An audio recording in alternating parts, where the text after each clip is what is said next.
பார், அவர்தான் இயேசு. நீதிக்காக பசியோடு இருப்பீர்கள் என்றானால் என்னிடத்திலிருந்து நிறைவு பெறுவீர்கள். தேவனுக்கு நீங்கள் முதல் இடம் கொடுங்கள், உங்களுக்கு எல்லாவற்றையும் தருவார். ஆண்டவராகிய இயேசு கிறிஸ்துவின் இனிதான நாமத்தினாலே அன்பானவர்களே, அற்புதமான ஜூலை மாதம் 17ஆம் தேதி புதன்கிழமை உங்கள் ஒவ்வொருவரையும் வாழ்த்துகின்றோம். பிரியமானவர்களே, இந்த நாள் ஒரு இனிய நாள். இது ஆண்டவர் நமக்காகவே படைத்த வெற்றியின் நாள். இந்த நல்ல நாளில் ஆண்டவர் இயேசு சுவாமி நம் ஒவ்வொருவரையும் அபாரமாக ஆசீர்வதிப்பாராக. ஆமென். நம் தேவனுடைய வார்த்தையை தியானிக்கும் பொழுது சங்கீதக்காரனும் தனது சங்கீத புத்தகத்திலே அநேக காரியங்களை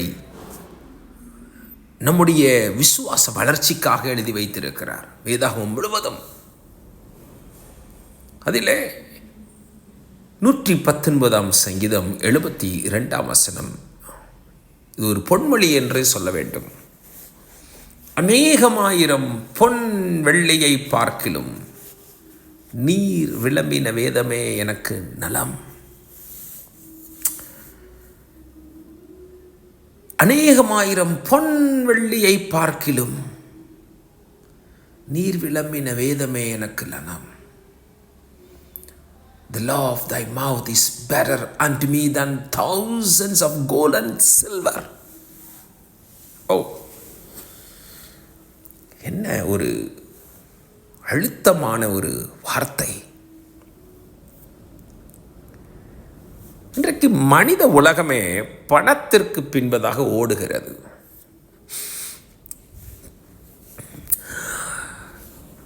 அருள் இல்லாருக்கு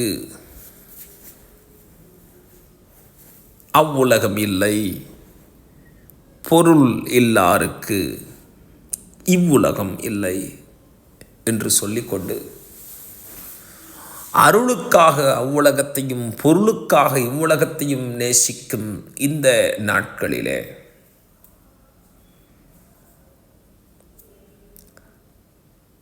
அநேகமாயிரம் பொன் வெள்ளிகளை பார்க்கிலும்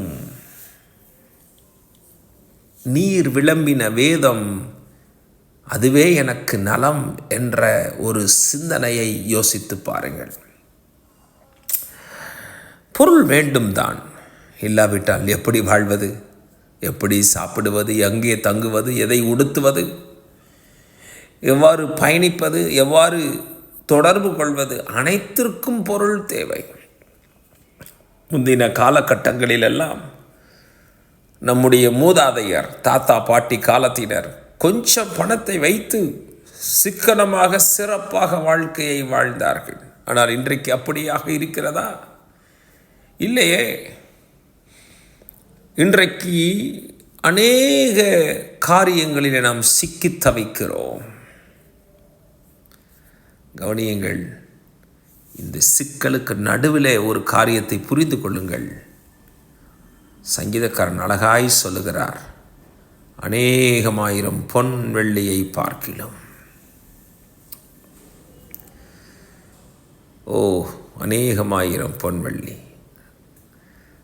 லட்சக்கணக்கான பணங்கள், கோடிக்கணக்கான பணங்கள், நிலங்கள், வீடுகள், உடைமைகள், சொத்துக்கள், இவைகளை பார்க்கிலும் எனக்கு வேதாகமம் நல்லது, பைபிள் நல்லது, வசனம் நல்லது, அவனுடைய வார்த்தை நல்லது, போதும், எனக்கு அது போதும், தேவனுடைய வார்த்தை எனக்கு போதும், அது எனக்கு நல்லது. ஆமென். அந்த முடிவை நாம் எடுப்போம். கர்த்தர் நம்மை நிச்சயம் ஆசீர்வதிப்பார். God bless you.